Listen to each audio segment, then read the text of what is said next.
We're back. I'm awake. You're awake. We're all awake. You're back at KB Toy Store. Look, Jason, if you don't get in early, you don't get the deals. No joke. A memory of mine, and it's weird. It's Top Gun related. Top Gun came out, and my dad and his best friend loved that movie. We started going to air shows all the time. I'm like, okay, getting dragged to air shows and shit. Like it was like real popular around that time. So bad on those tarmacs. Mm-hmm. Oh yeah, I got sunburned a lot. But afterwards, we leave the Chino Plains of Fame Air Museum, and we go to this mall, and we were gonna eat at this mall for some reason. I don't know why. KB Toy Store's right there. I walk in. It's 1986, 87 probably, and R5D4. R5, yeah, Centurions. Still some Insectors around. A little bit of Silverhawks here and there. But I got an R5D4 in a thing, and want to know the craziest thing? Maybe a false memory, but I feel like I actually saw Yak Face, who they said never came out. I knew Yak Face, and I remember seeing it, but I went with R5D4. Nice. Don't regret that. Yak Face is Squidolorian looking dude, or is that some other guy? It's just a giant guy with a giant yak head, but he's like one of the rarer figures that they said never came out in the United States. But I felt like I saw him, man. I really They're do. all kind of yak facey to me. So yeah, a squid dude. Remember he had the big squid beard? Oh, Squid Head. Yeah, Squid Head was great. Yeah. So one thing I wanted to hit on today before we get too far into the show or whatever, was this is going around. There's a quote exclusive. Who was it? Variety. Yes. I think it is complete bullshit when the trades do two things. Say they got an exclusive when it was mine, or when they say they got an exclusive and it was someone else's. It says two things. They didn't do their due diligence and actually just fucking Google. That's all you gotta do. Is this person who I'm saying is in this thing also in this thing I'm saying that they're in? And is it anywhere else? Well, yeah, but you know what? It was just film music reporter, and we're Variety, bitch. That's fucked up. So today, when you see Nicholas Bertel is doing the score for Rogue One prequel series Andor, remember that back in February, filmmusicreporter.com had the scoop. And so website, man. Yeah, they're like, we're not changing. You know? No, don't ever change Film Music Reporter. You be you, girl. That's why I love you. You keep that. Yeah, I love you for you. None of that material design shit, you know? No. It's about the content. It's about the truth and being first. Yeah. And having an identity and being first. Yeah. But yeah, like everyone loves Succession. I haven't watched it yet. I do plan to watch it. But I hear that if the music for it is fantastic, and that this is a really, really good like development. So there you have it. You know. Eric Denton sharing his opinion. I like Kenobi. Deal with it. I liked it too, man. Kenobi with Avatar. Did you weren't. You didn't hear the earlier show I did, right? Where I just covered that little tidbit of news. No, I did not. So you're not gonna you're gonna be like, man, Luke, what? But when we saw the Avatar trailer last night in the theater. Hold on. Right? Wait, it's Avatar trailer. Hold on. This is gonna help with the Avatar for the algorithm. Watch this.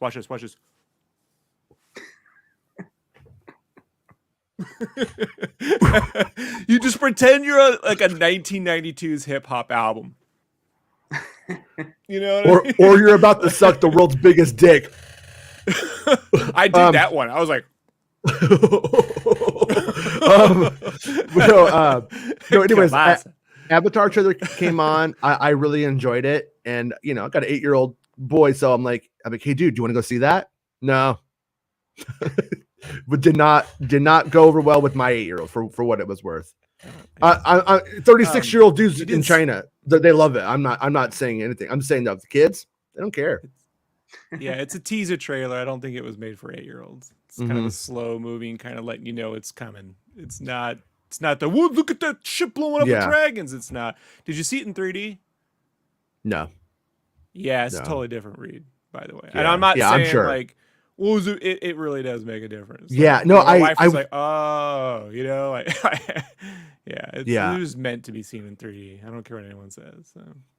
Yeah. So I woke up this morning and I watched Kenobi again. I didn't have a little kid on my lap and wasn't like over here in the corner and stuff. I was able to really truly like watch it.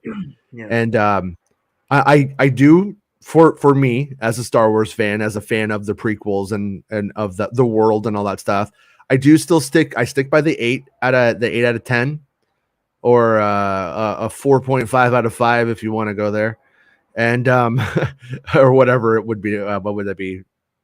A 4? I don't care. Whatever. Yeah, that scale. I can't do math. I'm on YouTube. What do you want? But I really did like it. Benny Safdie's performance was utter shit. Watching the second time, the one thing I would say too to your Nari, yeah, sorry Nari, you weren't a good actor. Sorry. And it doesn't matter though. He's not important enough that it matters. It's just he matters that he's the catalyst. But the one thing I would say is, based off of what I was hearing, that when they were filming like that week, and then what we saw and what happened. So you were like, it was laughable. You thought it was laughably bad. I hope I'm not putting words in your mouth, Rob. You thought it was like laughably bad when Nari pulls the thing down and runs away, and they're just like, yeah, a thing. Yeah. Well, they're supposed to be the people that have been hunting down Jedi for 10 years. Yeah. And to just drop like literally it's the bar that holds up my curtain in the shower, right? Like but you want that. And they're like, we'll get But here's the comedy of that. That wasn't, from what I understand of the intent, that wasn't supposed to be an issue, but it played as such, didn't it? Like, that's what I found interesting about it, because the Grand Inquisitor is stopping Reva from cutting him in half. He wants him to get away, and they're supposed to like understand that he stopped it. Don't go any further. And when he goes to run, they defer to Grand Inquisitor. Do we pursue? And he doesn't give any kind of indication. When you watch it in the edit there, it kind of does just look like they're like, oh shit, I'm not walking around that. I'm an escalator guy. I take escalators up. I don't walk stairs. I don't go around things. That's a lot of work. Like it played weird. That to the left and right of it is a giant opening though. It's just, this is one of those things where I'm like, look, maybe it helps sometimes with like even myself as an artist. Like what I do is I try to remove the live action when I think of it, and I think about it if this were an anime, Rob, if this were animation, what would be happening right here? Because you can kind of I think the beats in animation people read a little easier, so like that's a sequence where maybe like he would have seen like a close-up of his eyes or something, like would have, he would have done something that would have thrown the whole tables up or something. It would have created some effect where he pushes through, he goes down, and then the one guy runs, looks back, what are you gonna do? And they're like, I'm not doing anything. They go, I'm gonna go anyway. Like there's just something there that is not sequenced out very well before they ever shot it. And so when you're shooting it, it just is like, I don't know, you could blame the editing. I mean, I'm a fan of Ms. Dixon, who the editor from Better Call Saul and Breaking Bad, but the editing on both these episodes do not feel like a continuation of the prequel style of editing in terms of like wipes. Well, also like, I mean, I maybe I'm overstepping and I'm wrong, but just thinking off the top of my head back to Breaking Bad action, Star Wars action, very different. Just a whole different world of possibilities and internal logic and stuff like that. So I don't feel like that's necessarily benefiting us in a Star Wars. This is not Breaking Bad style action. Yeah. What Breaking Bad would do, or Better Call Saul, is when they do have some sort of action sequence, is you get a real strong sense of the geography, right? The character will look and see where they can and can't go, and then you're like, what would I do? They do and I would say in this current season of Better Call Saul, there's a whole thing with Ignacio where he's stuck in a hotel, and you spend enough time with him in that hotel where you're like, man, how do you get at it? What would you do? And it's not complicated on what happens there. It's all logical, but they place you into the point where you're thinking for that character. Now, at no point am I thinking like I'm Nari. You know what I mean? Like, so it's really hard to tell who's am I supposed to be in Reva's or the Inquisitors? I guess because since he's talking, we're supposed to be in his point of view, but we're not really with him looking at the situation. It's very odd. Well, like if like let's just say I didn't do this. Let's just say I did find a tennis coach, was like, teach me tennis, and then he taught me tennis one day, and then I was like, I'm not paying him. I have the secret knowledge, and I'm gonna run. Well, I would probably just like throw a chair down and run. I don't really expect it to stop him. I just want him to not be able to hit me with the racket, right? And so, so I get what Nari was doing, but it needed a moment where the Grand Inquisitor needed to go halt. He needed to say, don't pursue. But the way it read was that was stopping them, and that's not what I think the intent was at all. Yeah, but if we're with him and he's looking back, and you hear the Inquisitor, "There's nowhere you can run. It will find you." You know what I mean? And he's like, "What do I do?" You know what I mean? Then you'd be like, "Shit, dude. You know, like, where do you go? And why was he even here? You know? And why didn't they take the handheld camera with Nari at that point when he runs, and then they're just in the cafe like, "Run, rabbit, run." Yeah, that I found that to be strange. On my second watch.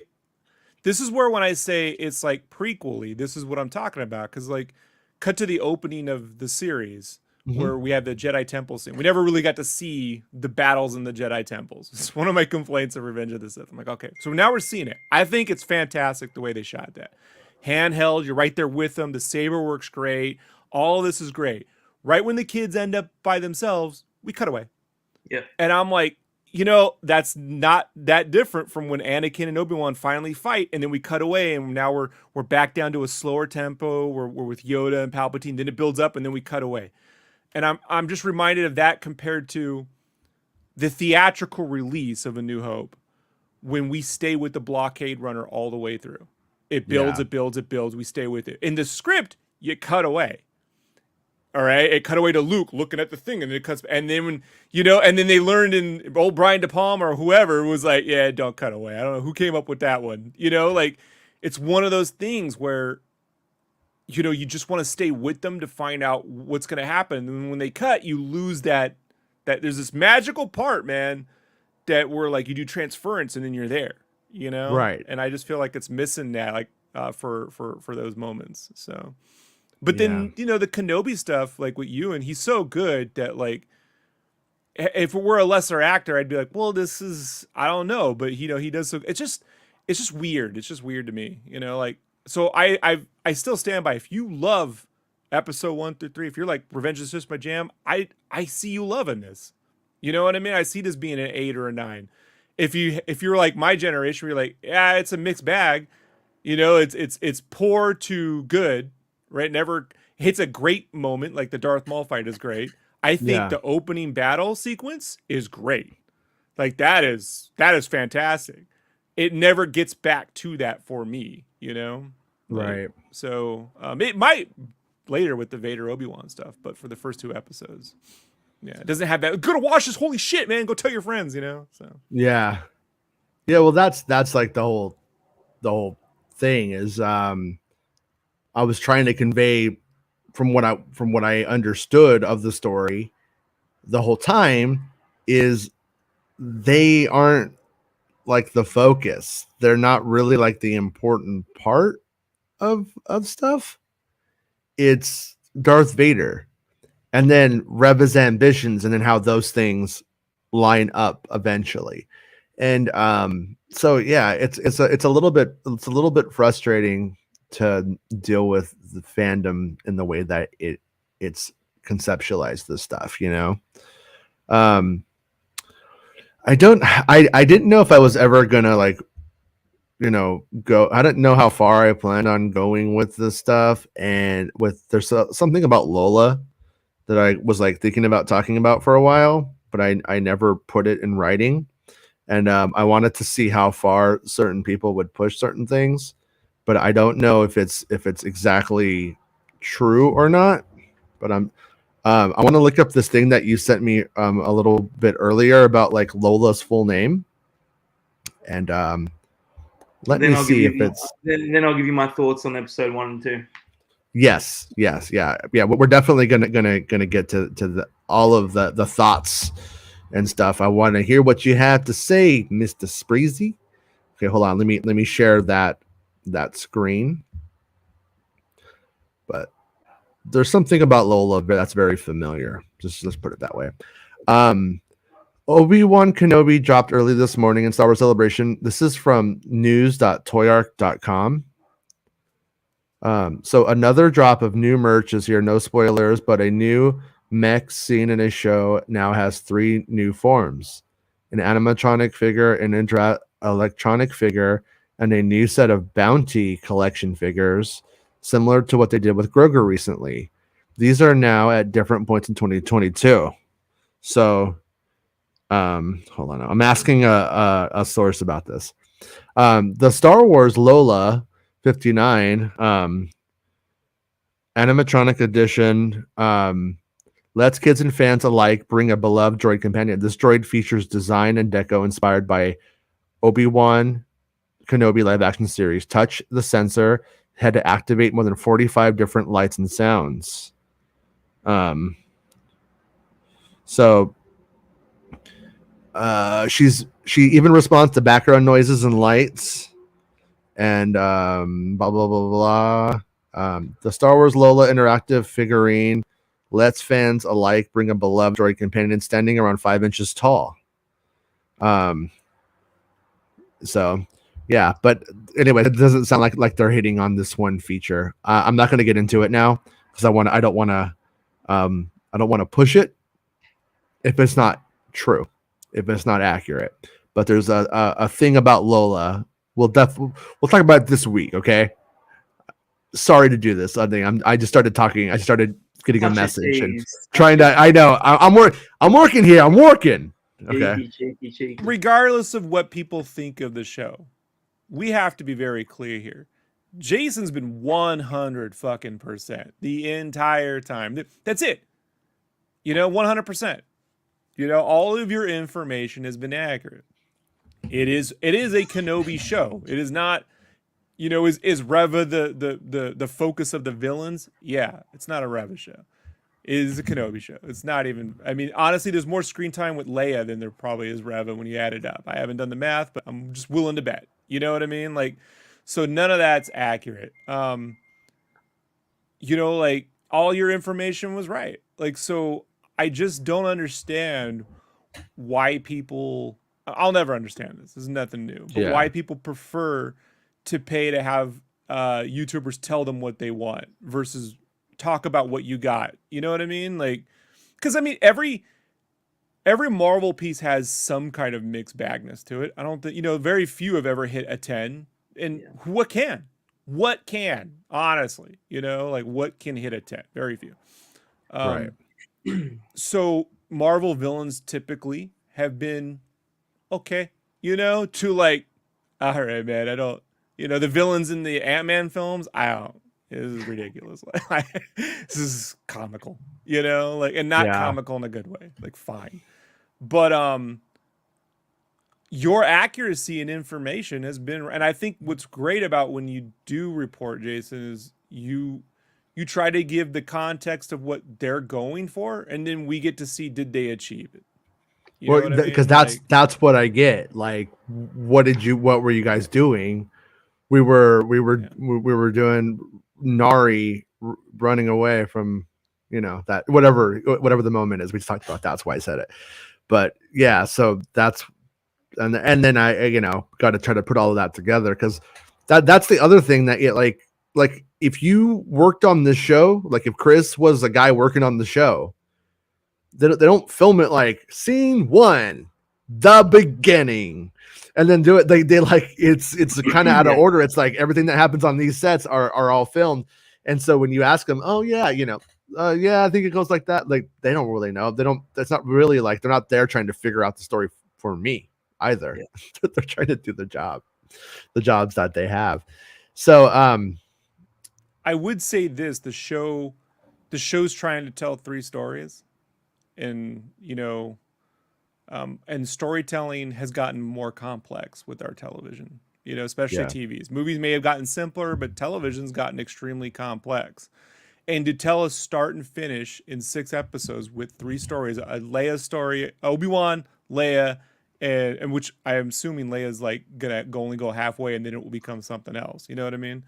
And then the Inquisitors, that's where I'm like, you should probably be doing less and spending more time with what you got and like really sequencing out. That's Lucas did that. He took when he added more in the prequels, it didn't make it better. Like, you don't need to see the Theed palace parts where they're getting the guns out of the chair and using the grappling hooks. It doesn't actually help you in any of that stuff. So I still feel it's doing that. I'm gonna go there. Just okay. But I need everyone to really follow along and not be stupid. Can you not be stupid? I'm trying. Hold on. No, not you. No. I mean, I need everyone to really like I need you guys to go with me on this one about Lola. Okay? Okay. Because I haven't seen the show. I don't know everything where everything washed out. I don't know I know what I know. What I told you guys, what I know is what I know, and that's like the important part. So I must have been, I don't know, 5 months ago now.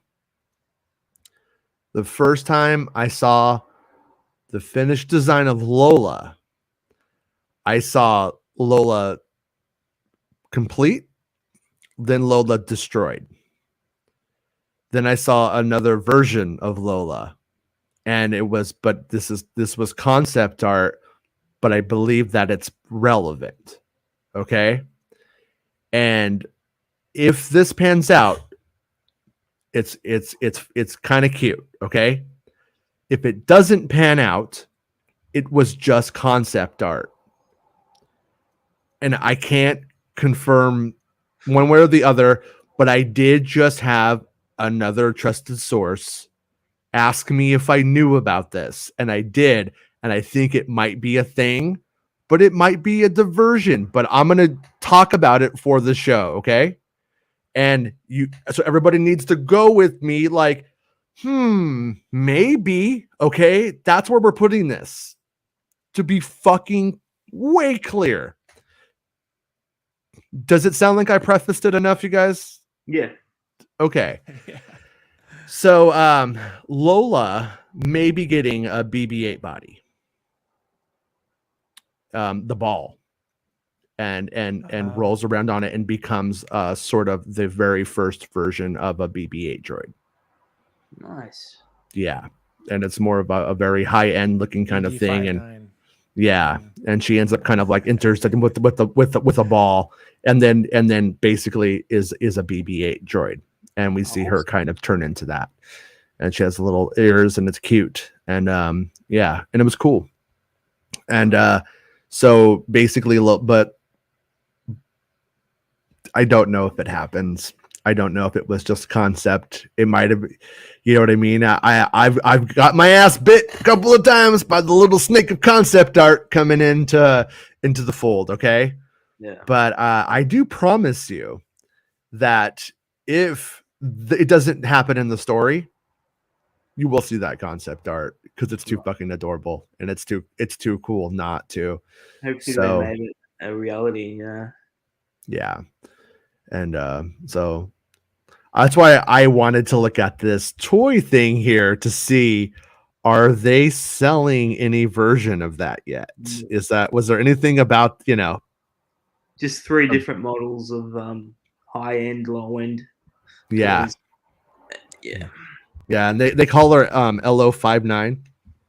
LO-LA59. And I never ever saw. I'm not saying that's not her like expanded university name or whatever.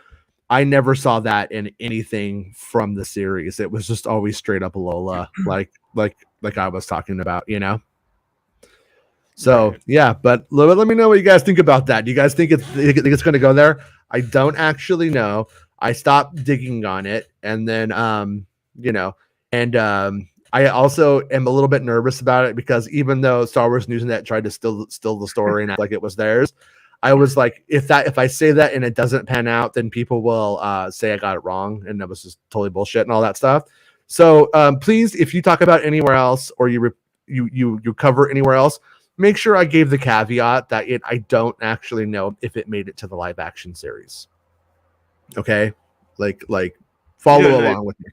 Yeah, out of the concept stage.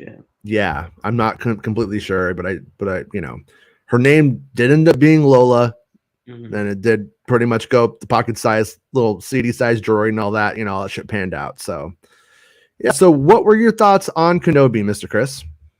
Wow. Where do I start? From the beginning. Basically, Kenobi cutting up the meat, the whale meat, and feeding it to the Yobi. That's already better than the Boba Fett show for me. I enjoyed watching that more than the whole Boba Fett show. So got off to a good start. I really enjoyed Chapter 1. I liked it better than Chapter 2. The only thing I'm probably going to cop some slack for this, but I some instances Leia annoyed me. Nothing against the actor, just the way she was written. Ben's telling her to stop running. He already saved her from the kidnappers, and he's telling her stop, and she's running away, and that got on my nerves a bit. I know it's petty, but I'm just telling you how I feel. But sure. I enjoyed the first 2 episodes. I enjoyed episode 1 more than episode 2, and I'm looking forward to seeing Vader on Wednesday. So yeah, I really like the themes of like dejection. Like we see Ben, at his lowest of lows. A lot of people feel low, feel the way he's feeling, he's going through, feel like a failure. A lot of themes that really resonated with me because, everyone feels down sometimes. Yeah. But I really enjoyed it. And the acting, like I think Rob mentioned it last night, the acting is great. And I'm really looking forward to seeing Vader, what they do with that. Yeah. I mean, and you were saying that you loved when Reva does her cat jump. You said more cat jumps. More cat jumps? No, that was Rob. I didn't say that. Yeah, it was you. You said it. You said it now. Guilty. This is the internet. He Somebody likes blue says aliens with tails, and he likes cat jumps. What the fuck's wrong with it? All right. I forgot to mention, I love that Raptor bounty hunter. He was I love that. That guy was awesome. He got up. We actually had a few good shots of him too, like sitting down. He got up, then he died. But I thought he was really cool looking, and yeah, that's my thoughts. yeah. I like I said, I watched it. I watched it 3 times technically, but the second time I was practically falling asleep and fell asleep probably by the end of it, and because I was tired, not because it was bad, and then I watched it again when I got up today, and I definitely feel like it has surprisingly good pacing for what it's dealing with. Some guy that's really down on his luck in the desert could be something that you never want to watch twice, and it does move at an okay kind of like pace or whatever. What I found interesting, it's all about hope. He's lost hope, and now he's gonna slowly regain hope, and that's what you need. You need hope. Yeah, like there's moments that could have been, I think, very cringy, but they played fine. Like, and I didn't report it because it sounded cringy, and I just didn't want to play into anything. But like when Leia's like, why wouldn't you think you have friends? Like, why would you think you don't? And stuff like that. That stuff actually played rather well, I thought. I think about the Owen scene, right, where Rev is like, "I'll kill him and his family," and you're like, "Well, we know that doesn't happen." Yeah. And I'm just thinking about when Nari leaves, right? If we hadn't seen Kenobi yet, Nari leaves. He's running, right, from those Inquisitors were with him, and we just heard this giant speech about what Jedi will do to protect, and we see Nari fall into that trap, right? If Nari had like run into Ben after he escapes, and he can't tell that's Kenobi, you know what I mean? Like Kenobi shut himself off on the floor. He doesn't know it's Kenobi, and then we see Kenobi just not do anything, You know what I mean? And Nari like is left to fend for himself, and it's like, and then we see why. You know what I mean? Like that. Then you get to really see the consequences of that. Like I just feel like there's an easier way to do all of that in one big sequence than three. It feels very, man, writers are gonna hate me, but writers like to write, and I'm like, I think this is something that showing at that, you know, after you have a big speech, showing all that play out. You see it one way, but then you don't expect. Now we see Obi-Wan do the complete opposite. He has to do all the opposites, and then you're like, well, why would he do it? He's not the Kenobi I know. Like if we had seen Kenobi, maybe in that prequel sequence somehow, I don't know. You know what I mean? We could see what he had become. Yeah. Now, and then you're like, why? And then you see his life, and then you see him protecting Luke, and that's why. Yeah. You know what I mean? Like protecting Luke comes at a consequence. I can protect no one else. Mm-hmm. You know what I mean? Regardless of what I want. And then I feel that puts us right into his, man, this fucking sucks. You know? Well, and like sucks. Well, I like to be like critical of the things that you should be critical of, for instance. And like one scene I am actually a bit critical of is when Kenobi is watching the interrogation of the locals. They definitely shot it like Kenobi wants to jump in. Like, right. But then you later on learn he doesn't even have his lightsaber. Yeah. So he wasn't going to jump in. There realistically was not he couldn't a chance. He couldn't. Yeah. So if he had the lightsaber on him, it would have been like, I'm going for the gun, you know, my trigger finger's going, but I can't do it, you know, kind of thing. And then instead, you know that that's actually a dramatic fake out. There's no fucking way he's going to do it. It would literally be impossible. What's going to do? Force throw sand at people while they hit him with it's not even on the table. And so the only thing he could really have done right there was take off running for the large homestead and snatch up Luke and say, bye, Baru. Was there a scene, Jason, where Ben buries Nari's saber? Or... I didn't know if that was at the beginning or the end. Okay. And I'm thinking that shit must be at the end. That's what I said back then. I didn't know. I know that he digs up the sabers, but I know he also does like a little ritual kind of moment. And I'm thinking the ritual thing must be at the end for the people who died. Was that Qui-Gon's saber? No, that's in the box. Yeah, his and Anakin's. It's the same box from A New Hope. Oh. It's the same box that he goes over to and he pulls out the saber for Luke. It's the same box. Gotcha. That's where he's been keeping it. Yeah, which I thought was actually something that was yeah. And then also one thing I don't understand either right now is I know the T-16 comes back. I think the very fact that I talked about the T-16 proves I'm not making that up. And then T-16 comes back at the end, but it seems like they kind of just left it there, didn't they? Yeah, I was thinking that. Mm-hmm.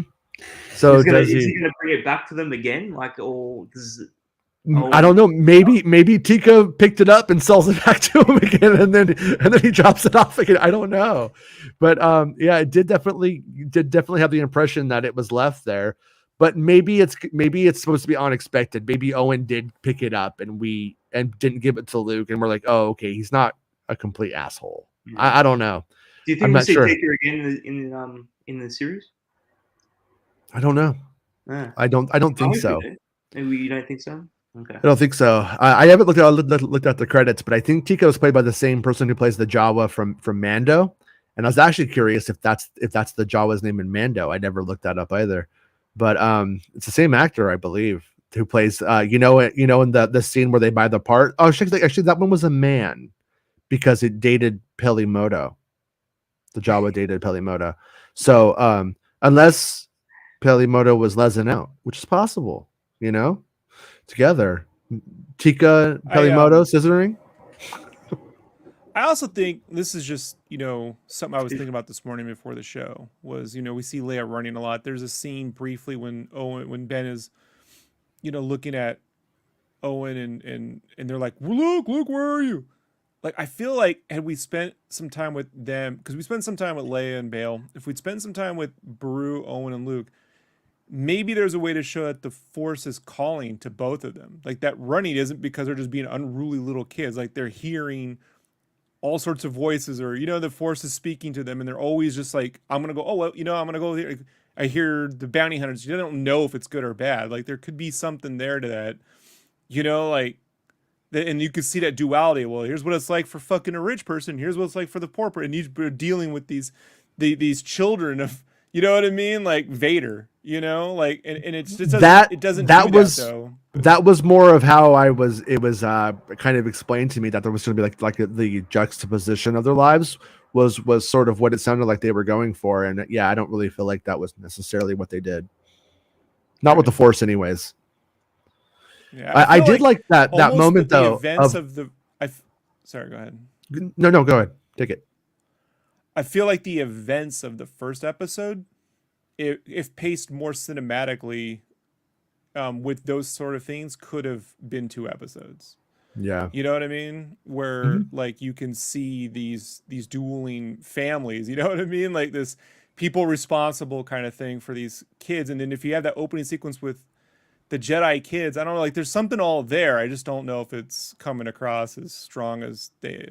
It's hard to make shit though too. So like I'm not sitting there being like, well, I could have fucking my fan film will fix this shit. Like it's hard, dude. I don't. My fan edit will do it. Yeah. No, I did like solve it. Sorry.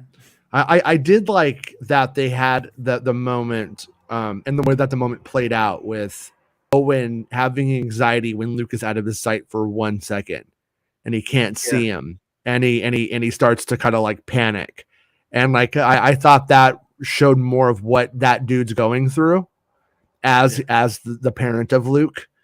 And then when you go over to Leia and then she's been taken, and then the way that they performed and the holographic message to Obi-Wan, they did show a bit of like in terms of the parents' perspective of the parallel between what they both go through. But in the Leia one, but by showing it there and then having it happen to Leia, I think it did help to reinforce the idea that this is fucking serious. Like we got, and I did like that Bail Organa was like, oh, what about Leia? She's just as important as he is, you dumbass. Yeah. And that was I get that. I think, so 2 things on that. Like 3 things. 1, Jimmy Smith's still a great actor. You know, TV's Jimmy Smith's his range is up there with any of the best in Star Wars. Like he can play serious, he could play, he can act with the kids. That's not easy to do. The pinky promise, shit like that. Like he's super. Like that's the guy I'm like, I wish that was my fucking uncle. You know what I mean? That fucking dude's amazing. So props to Jimmy Smith. Uncle TV's Jimmy Smith's. Right. So the 2 things were like, 1, I felt like, and I said this last night, like we see Kenobi answer that beacon, have a whole conversation, turn it down, and then 3 minutes later he's there and they're having the same conversation. I forget about the time and the distance. I don't care. It's just that when you have that same conversation twice, right? Like the audience, like we kind of already know. I feel like had he seen that beacon, like, you know what I mean? And been like, I'm not answering this shit, and then like Bail and them are like, I may have to go fucking get him myself. You know what I'm saying? Like, I don't trust it. I can't trust it. I'll go get him. You know what I mean? Like, and then he appears, he can't run away from this problem. He can't ignore this problem. Like that would play a little stronger. The argument though, and this is I'll let it go because it's Star Wars. But the argument that Bail makes, where it's like, I can't. When Ben says, "Why don't you just get an army or we send bounty hunters after her or something?" He goes, "Well, I don't want to bring any attention to her." I'm like, "Yeah, but you already just told Leia she's going to be ruling all the people. Like, she's going to have a lot of attention on her. Like you know what I mean? Like attention to your daughter is her job. Like it's the opposite of Luke, the most attention." Like if all the attention is on that fucking situation, then it doesn't play out. It's just like, it's one of those things where you're like, you conjure up the trick to get Kenobi to leave planet because we have to get him to leave planet to have an adventure. Okay. But like, if Bail said, look, they came to my house, they stole her from under my watch, I don't trust anyone. You know what I mean? Like they may look like my guards. I may pay them. The Empire is everywhere. I don't trust anyone. I only trust you. You know what I mean? Like, do you respect that trust? That's just a stronger way to get around it. And he's saying that, but to say I don't want attention. Yeah, it does say that, but it's one of those things where it's like, all right, but it's like you said, twice doesn't help. Yeah, it's like you said, it's Star Wars, so you're like, I'm gonna let that part go. And I think that's where they were ultimately, I think, coming to those conclusions too. Yeah. Because I think it comes more at the cost of they didn't want it to be known that the Inquisitors were the ones who were starting the whole thing. And they didn't want to get into the whole like backstory of there being more to it. So that stuff I think got pushed out probably. And then with that being pushed out, it was streamlined, and then it kind of like, well, okay, I guess. But yeah, I mean, it was also weird to me. Like, I don't know, if I were Obi-Wan, I probably would have been like, get Yoda. That's what I would have said. Yeah, it's like he's really tiny. He fits into like holes and shit. You know, he's like her size. They could like literally get in a box together and ship themselves back to Alderaan. No one would notice. Can I just say that this is off topic, but it just came to my head right now. There was a lot of cool looking aliens in the background, and I don't think we got that for Boba Fett. Yeah. Or Mando. Like I saw some really cool looking background aliens. I just wanted to throw that out there. Yeah, I agree with you. There was a little bit of I don't know. I thought people were still a little bit like, hey, there's not much of the alien stuff. But when I watched it again, I feel like this did a better job of being like, Dayu is exotic, and for a Disney Plus show. Could they have gone harder and farther? Yeah, always. Yeah, but I thought it was fine. This is one of those things where I'm like, the prequels put tons of aliens, and that didn't make the scene better. So like, yeah, I'm always of the scene like Mos Eisley as of A New Hope, you know, like Cantina's the most amount of aliens I want, because otherwise it's just this jumble fuck of fucking creatures, or you're just like, unless it's, you know, like think about Rise of the Skywalker, you got a whole giant alien rave. It doesn't help, you know, like it just becomes noise after a while. Before I forget, I really love that T-Rex though, man. I felt so bad. Yeah, he was awesome. Like, oh man, don't kill him. Kill the fucking robot. That T-Rex. He had a cool design. He looked sometimes something is so stupid it's rad, you know. He's up there with Scissor Punch for me. I'm a big fan of the Scissor Punch as well. So like this is from promobricks.de, and it says it's a Lego set, and it's one of those like little landers that we saw that look like the Clone Wars drop ships, the Republic drop ships or whatever they're called, gunships. It says ambush on Ferrix, Ferrix, and it comes out in August, which is when Andor hits. So I'm gonna guess that it either the world that Cassian grows up on is called Ferrix, or Ferrix is the world that they are fighting for. The other world that we saw was Coruscant, obviously. I think we ostensibly see 3 different planets in that trailer, most likely. So I'm gonna go with the fact that doesn't look like it belongs from the Clone Wars, and we saw clone troopers. This is probably from the era of stormtroopers. So most likely Ferrix is that junk world that's with all the scrap on it. That's my thinking right now. Doesn't mean it's right. Doesn't mean that's just my guess, and people can feel free to agree or disagree. And then this says building instructions for ambush on Ferrix, year 2022. So I don't know much about the Lego scene of things, but I do know that these people have put out stuff that has been on. Like, I knew that it was called the Scythe. I said it was called the Scythe. They put out stuff saying it's called the Scythe, and it was on. And I don't think they know who I am or anything like that. That they saw X-Wing show where I dropped it. So I'm gonna guess that this stuff is all dead on. And so Ferrix is likely the planet, for what it's worth, in Andor. Which, by the way, is that trailer is so good. I watched it a couple more times. Yeah, that looks like it's that does feel like it's going to be the grown-up Star Wars, you know, and it's good. Every now and then, some Star Wars should be grown-up Star Wars. But what I like about the grown-up Star Wars is it is utilizing elements. There are moments from the prequels that they're just giving. They're giving that, I hate to use the term verisimilitude, but since Dick Donner used it, fine. You know, Dick Donner's fucking the mensch. So, Big Dick Donner, that's what we call him around here. He's fucking great. He's a big guy too. Big Dick Donner. Yeah. Come on, who else? Look, people go Spielberg, Goonies, Dick Donner, Goonies. Sorry. Yeah, Big Dick Donner, yeah. Goonies. That's what I say. Yeah, but there is a level of tactilness there that I just don't get from the prequels. I know there's CGI, but there's some the Clone Wars battle on Attack of the Clones, like when they're actually like in the ships looking out, and like that scene where like that separatist balls going up, right? The Geonosians balls going up and crashes. And all the sand blows out, and they're like firing it. Oh, you're talking about when John Null had his feet up, was smoking a joint, drinking a beer, and said, "Hold my beer," and got up over to the computer, started typing in some stuff, and then we got those shots. Yeah. I do think that was probably like John Null who made that shit cool. But they never got back to like that level in the prequels for me with the troopers. So yeah, the scenes I've seen so far, I'm like, that shit looks fucking dope, dude. Like all of it looks so good, man. I'm just like, man, where are they gonna fuck it up? Where are they gonna? And I get, my buddy was telling me you're easier on Marvel than Star Wars. I'm like, yeah, well, you're easier on the fucking Padres than the Chargers. like, what do you want me to do?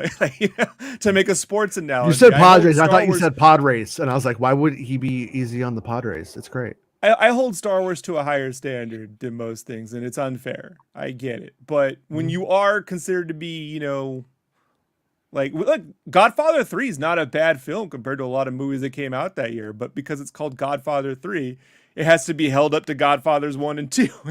Yeah. And you're like, well, Yeah. So I think that trailer is fucking awesome, man. That set, dude, the set design, like all the Imperial shit, like that is THX 1138 meets fucking the scale of the prequels filtered through Empire Strikes Back and Rogue One. Like, it's just so fucking good. Like, I get so excited. I'm glad that's this year, right? It's August. It's crazy. 3 months, yeah. We're almost there. Yeah. Neil says, I'm with you, Eric. Looking forward to rewatching after work. Rolled in feeling like a sack of shit after getting no sleep. It was worth it, Neil. I slept until 10. Nice. Slept until 10, man. Yeah. Not nice, Jason. Like, my whole day's ruined. But that comes with doing this show. It's the way it is. So. Yeah, Luke, was like, bye, peace out. He was gonna hang out on the show for a bit, and then he just left last night. And I went to go to bed, and I go up there, and he's still watching TV. I'm like, what are you doing, man? He was like, what? You didn't say I had to go to bed. I was like, you had to go to bed. And today he's like, oh, my head hurts. I can't go to school. I'm like, oh, sucks, man. That's what happens when you party. So I said, he's learning. Yeah. Life lessons already, man. Chris Uncle Owens says, initial thoughts were that Ewan really hard carried the first episodes, as he should, though. Have to say, I was quite a bit disappointed in the direction choices made in this, which I was not expecting to dislike going in. Yeah, hopefully that doesn't continue, but I would literally, just based off of what I know of the show, and obviously there's more ambiguity in the middle act for my info, I would say. And with that right there, though, I would not, like, people ask me, is it going to get better or worse and that kind of stuff? I think we know what it is now, honestly. Like, I'm expecting it to be pretty much what we got. But if Darth Vader makes you freak out, then you'll probably be happier, maybe, Chris. But yeah, it's, we know what the show is, I think. Totally agree with Rob. That scene was bizarre, as with the first Leia chase scene. Didn't really understand what they were thinking with that. Nari stuff. Yeah. So, Will Morgan just says word. Neil says, I think.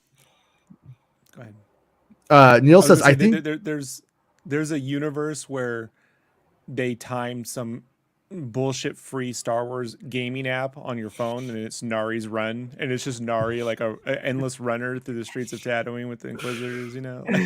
What was that one game they made for PlayStation? It was like the Penn and Teller game or whatever, where you're just like in a truck and you just like drive. Oh, it was to on Vegas. the Sega CD. You drive to Vegas. Desert Bus. Yeah, Desert Bus. Yeah, we need Desert Bus. We need Nari from the creators of Desert Bus. 10 years, you just run. Yeah. And when you get to the end, you reach the bar, you have a beer, and then you die. Yeah. Neil Mohammed says, I think Chow's choice to include Leia's forest chase sequence wasn't a good one. I think we understand that she's capable though without that, and the choreography was weak. Yeah, like it was kind of weird. Like I felt like when she like does like the little slide in like down the thing that was kind of cool, but then it made everybody else look like they were Home Alone capable villains. And Flea is a frightening looking man on his own. I'm just saying he looks scary in the show, but they took him down to the Home Alone Wet Bandit level. This is the strength of Spielberg in like even Temple of Doom. Like just watch how he sets up the Club Obi-Wan fight. You know, is it a spectacular but no, but it's a sequence.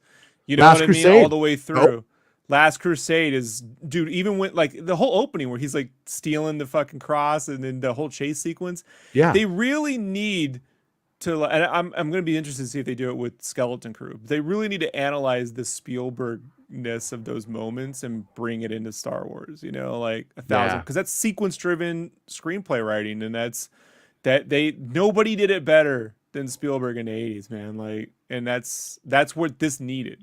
Right. The question, that we have, I think, moving forward with Skeleton Crew is, can you do that on not only a TV budget but TV time?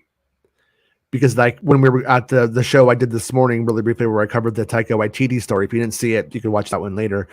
Not you, Rob, but you know, you're the people who are watching now. It's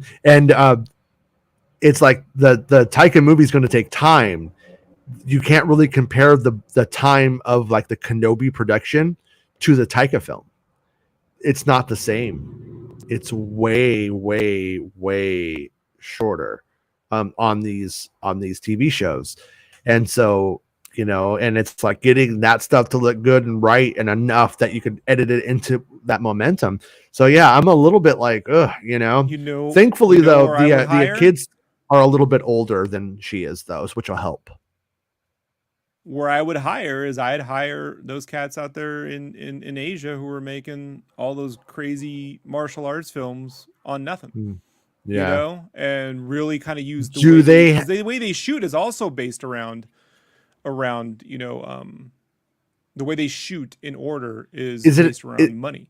Is it at the expense of safety and regulation? I'm asking openly. I don't know. No, go watch the Making of Kill Bill to watch exactly how they did that. It's just how the House of the Lotus Flowers, the big battle scene, everything's just done in the same chronological order as it would appear in the film.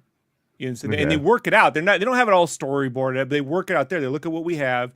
They have the scene, and then they work with their Didn't Quentin do a bunch of Molly and do that or something and do that sequence? Wasn't he like on? I heard he was on ecstasy or something when he did it. But I think like that's something that they could look to, you know, and find a reasonable manner. It's just, I think that this is still, those moments are still coming from LA, you know, LA mindset, LA, you know, screenwriting, TV mindset, and it's like it's not going to cut it. Like they don't. As a matter of fact, the podcast Thundergrunts Writers Blockbusters is a podcast in which two screenwriters and Bob.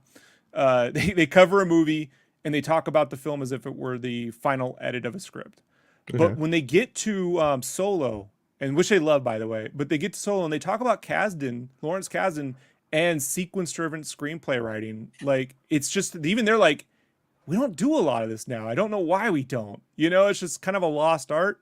Maybe in the world of like structure, you know, and acts and all that stuff, this sort of thing got lost. You know what I mean? Yeah. Apparently, Tales of the Jedi is getting announced right now, or he's gonna get presented or something like that.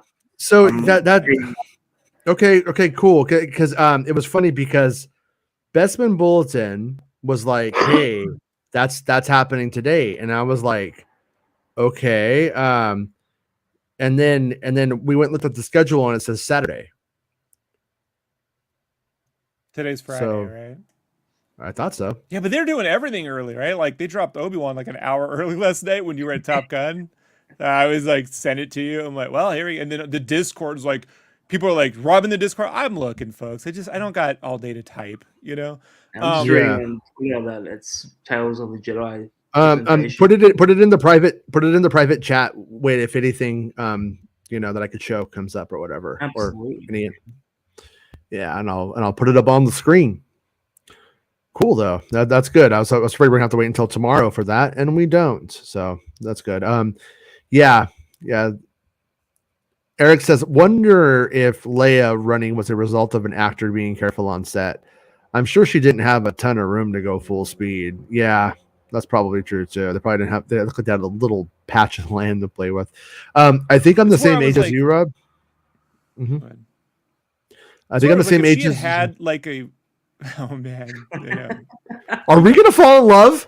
I feel like this is where we fall in love. What? But and then I look at you, and you take off your glasses, and I'm like, "You're beautiful." I didn't realize. Like Clark Kent, like Christopher Reeve does. He takes them and he folds them.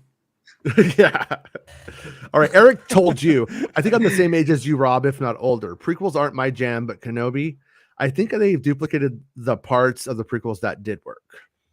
That opening sequence, most certainly. The opening sequence, the visual quality of all the Alderaan shots look fantastic. All the city shots, the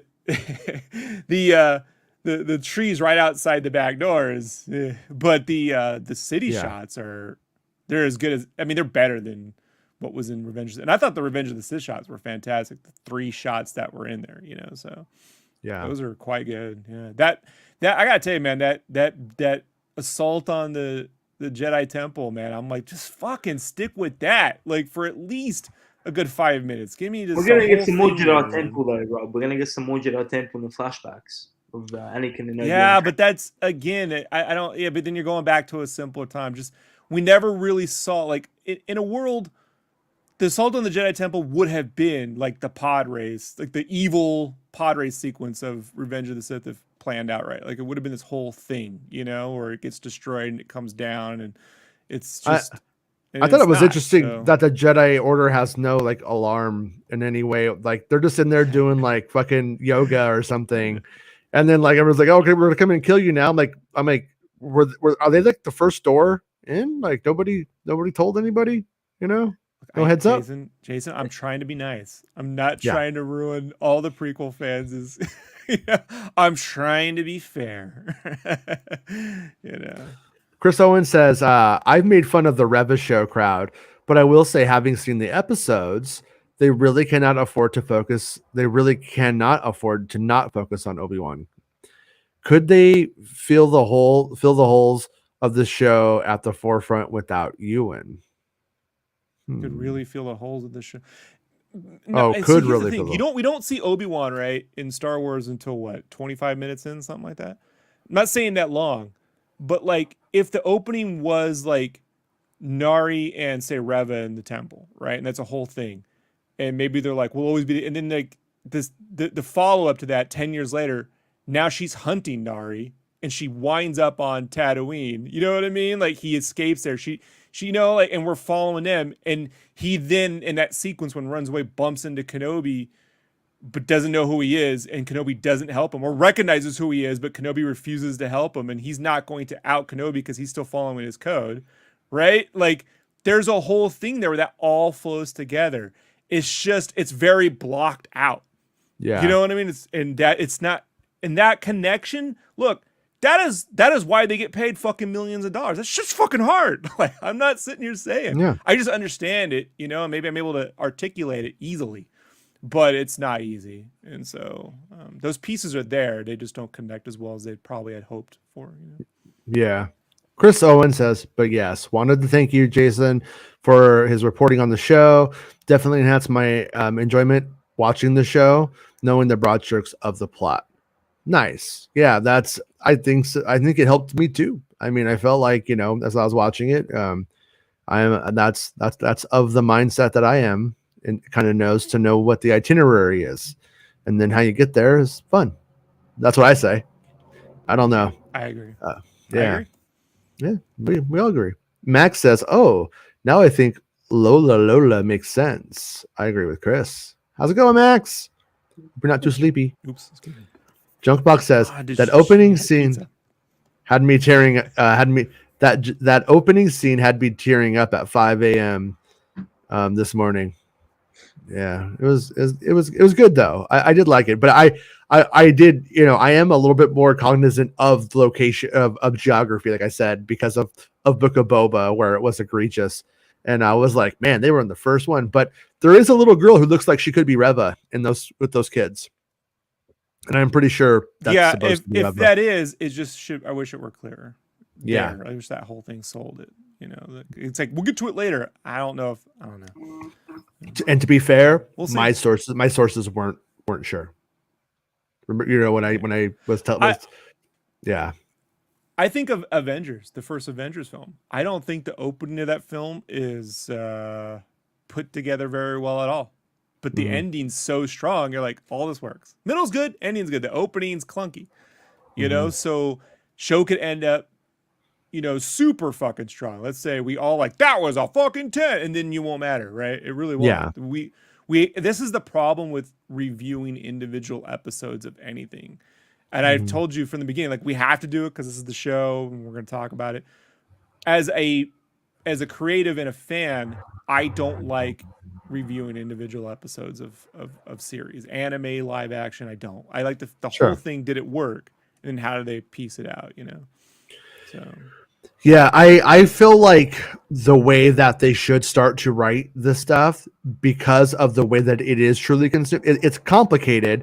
Because once it's all out, then it's just out and people will binge watch it in one sitting. If it's just like the show, it's like a few hours long. They could just do it like it's the fucking, Godfather or something, right?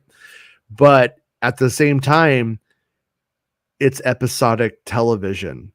And everyone is consuming it weekly because of the way that they're releasing it. And then everyone hangs on it. So I think that in a lot of ways, they should probably lean into the melodrama of that and take that into account of the structure of the shows, the cliffhangers, but also not make them cheap. Make it like AAA quality episodic cliffhanger TV, and that would be really fun.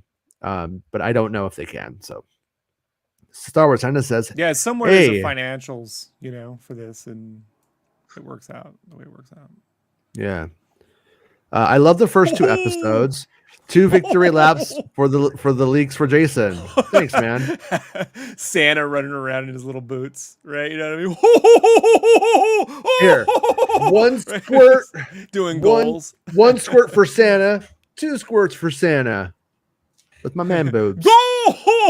Goals. Darth Grogu says, while running scenes were not the greatest, young Leia is fantastic. I liked her so much, more than I was thinking I would. She girl really nailed what a young Leia would be like. Love this series. Yeah. I thought so too. I said, I think that kid just has like hilarious presence. And so when gives like a little bit of the sass or whatever, it works. And the delivery of the stuff that's like comedic, like with the wrong kid saying you seem old, could come off just super fucking like, this kid sucks. What a terrible fucking kid, But her delivery of that stuff was like was on enough that I could imagine older Carrie Fisher saying it. I could, and so it was enough on point with the lines and with the way that it was set up. And I keep mentioning it. I love that like they were going more back to that Leia Bespin design motif for her in this, rather than the A New Hope Leia. Buns. Yeah, the white The buns would have been a little cheap, don't you think? Like, she says, I think so. Fucking hair. Yeah. Yeah. But and if it goes there, I'm fine with was it. good too, by the way. I want to. She was fantastic. Yeah. She was really, really good. Yeah. I forget. Mm-hmm. Yeah. I got me and Bespin the Kenobi skins in Fortnite. We're gonna be so happy today, being double Kenobis. It always feels so stupid when we're like both it, but I'm always okay with not being it, because if I'm playing with the person, then But I'm playing on my son's old Xbox right now, and boy, it looks all saturated and shit. I was on the Xbox One X.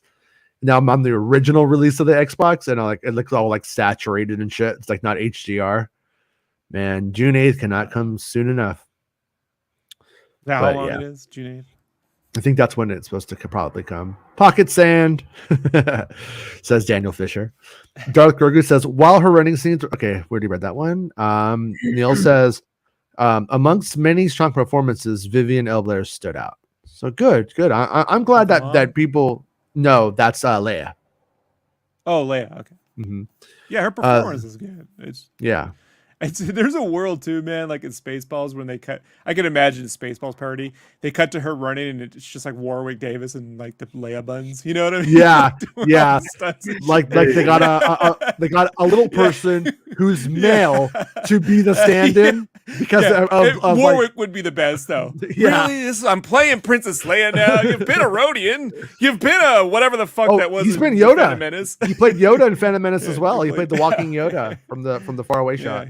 Play Leia. Yeah. I could play Leia. That would be great if they did a one-off of Life's Too Short. Where yeah, if you do it, we'll let you do the Willow series. Also, Leprechaun in the Hood too. Back in the Hood. They should skip 2 and go right to 3D. Just skip 2. Go Leprechaun 3D. Like, Leprechaun in the Hood 3D. Okay. I want Leprechaun in the Hood 3D. Anyways, Tyrant, Star Wars fans, why do they keep using the same aliens planets every time? Money. Star Wars fans, all they do is reuse the same damn planets and aliens. Yeah. I did think, like I said, maybe I'm being too easy on them at this point, but we didn't have any big problems with the aliens and the use and stuff. I thought they did a pretty good job for this so far. Use designs, yeah, I enjoyed it. When we saw the Cassian trailer yesterday, and all those people stand up, they're like all human. Yeah. On the kids on the island, or in Black Park. Depends on where you go. Sure. I mean, and I also think it depends on what the vibe is that you're going for. Fun and exotic, maybe even for everyone. But if you're doing like an adult Star Wars, you don't want to have that villager. Then you see like fucking Scissor Punch there going. And you're just like, the dramatic moment is ruined by Hammerhead and Scissor Punch. There's a character like in a glass bubble in the Breaking Bad Spice Den where he's like sitting there. And he's like a little dude like in a fishbowl, and I'm like. Oh, that shit's fucking hilarious! Like, I wish this were in that den. I wish the anime cats on Visions would get a hold of that den and show me some wild anime versions of that scene. Like it's so fun. Chris, has there been any developments yet, by any chance, that you've seen? None. No, I keep checking. Okay. But the schedule says tomorrow. Yeah, so. And a lot of people were saying, or I should say, in the chat earlier, people thought that was today. And I looked at the schedule. It says it's tomorrow. I actually just did a search for it to see if it was ever if it changed or anything like that. And the original I saw on Slash Film, it said Saturday as well. And this was a couple months back. From what I can see, the Mando panel and Tales is tomorrow. So I don't know what this talk of it's about to be the presentation is about to be on now. I don't know.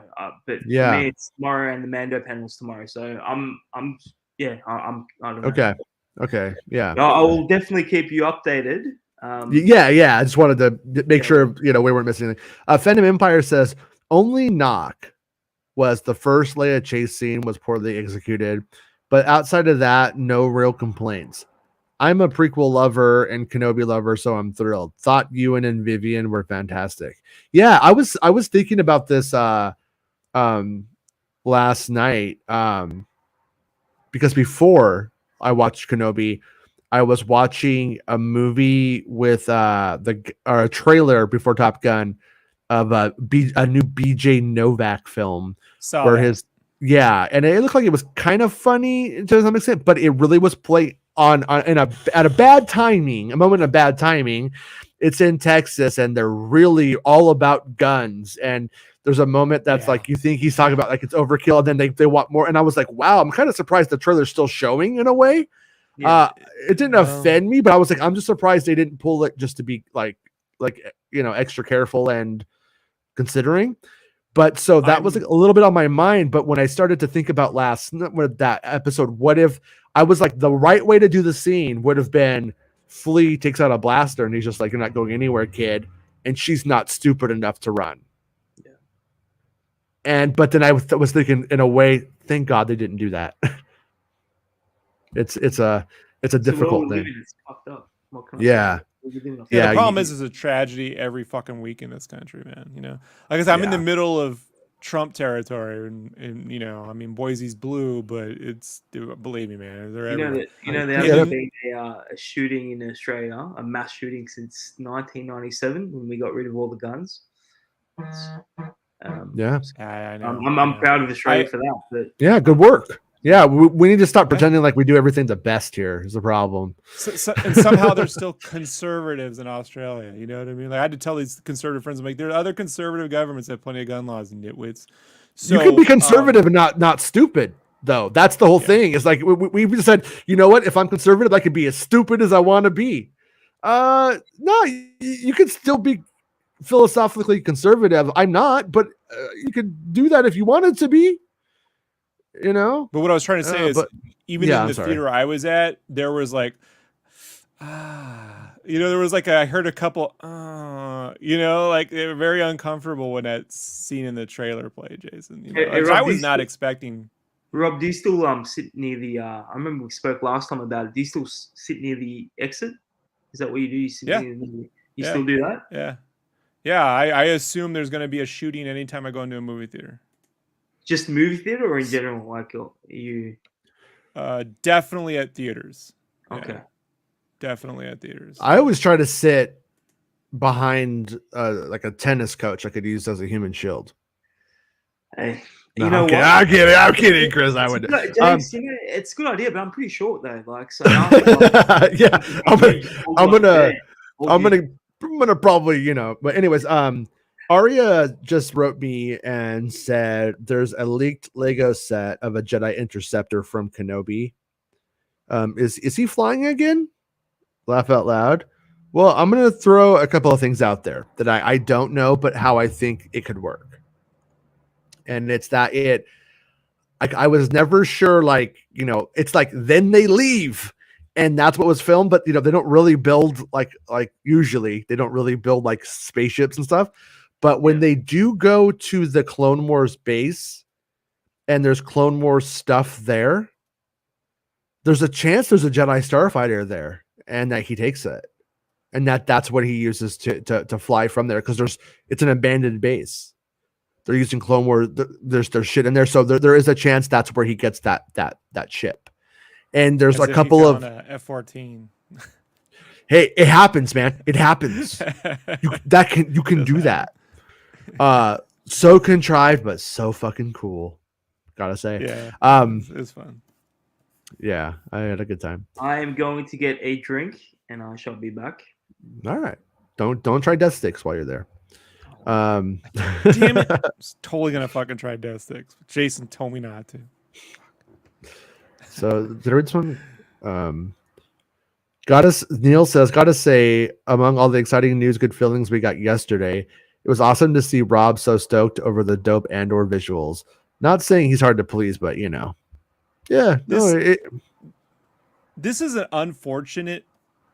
The unfortunate part of doing the show with you, Jason, is we started this when it went Bad Batch and Disney Plus Day and Boba Fett. Had we started the show in 2019 with Mando and Rise of Skywalker, you would have seen me being like, fucking this Mando shit's fucking amazing. You know what I mean? Yeah, amazing. Sucks. You would have been a balance. This other one wanted to walk the fuck out. And then with Mando season 2, you would have seen me go, this is great, So, but we've just had this nonstop barrage of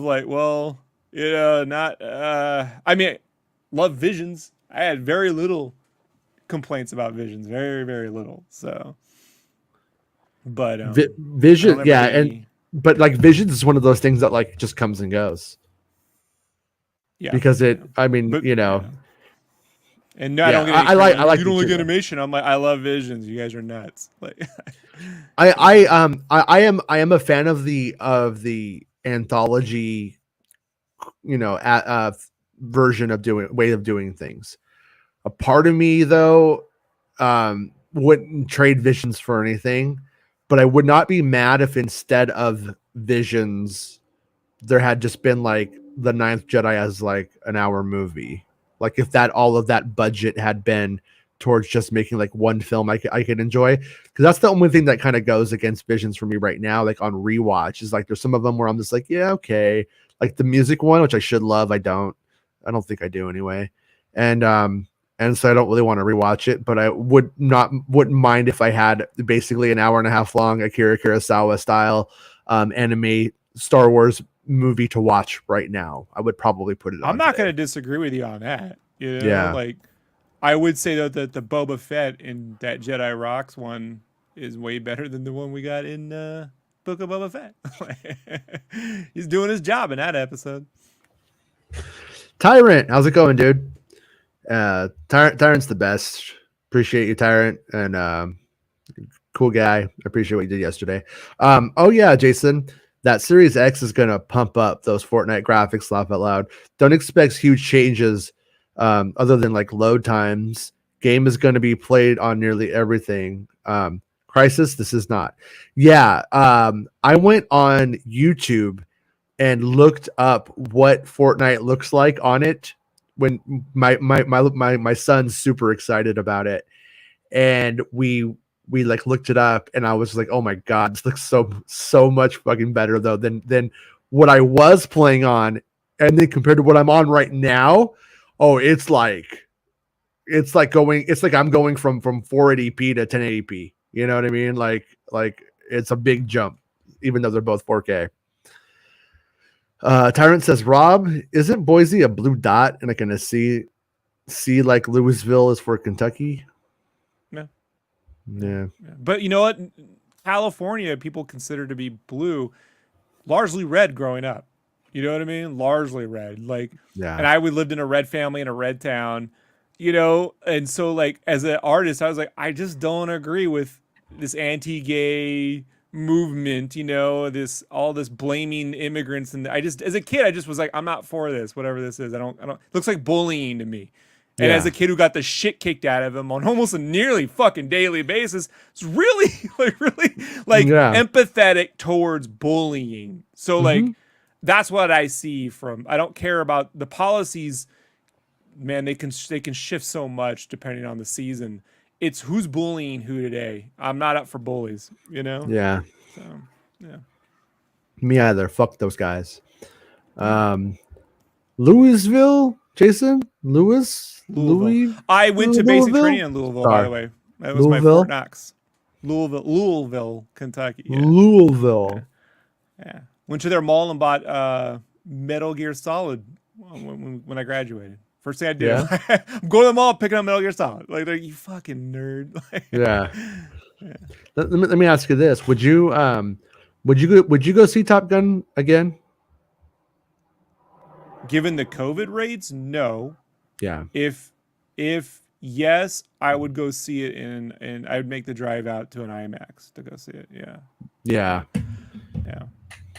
But I can wait because COVID's kind of going up. I'm like, well, now I gotta wait till July when Thor comes out to see if this burns through. Like, no more theaters for me for a while. Like, they're just getting too high. But the movie's fun. It's fun. I don't think it's as good as the Mission Impossible films, but I don't think it's aiming for that either. It is, if you like I said, man, if you love Star Wars, and there's even an Iron Eagle moment in this fucking movie, which is like, they did it. Like, they did the Iron Eagle moment. Like, and to the point where, like, yeah, they did it. I don't want to say what it is, but the whole reason in 1986 there was this battle between Top Gun and Iron Eagle before it came out, right?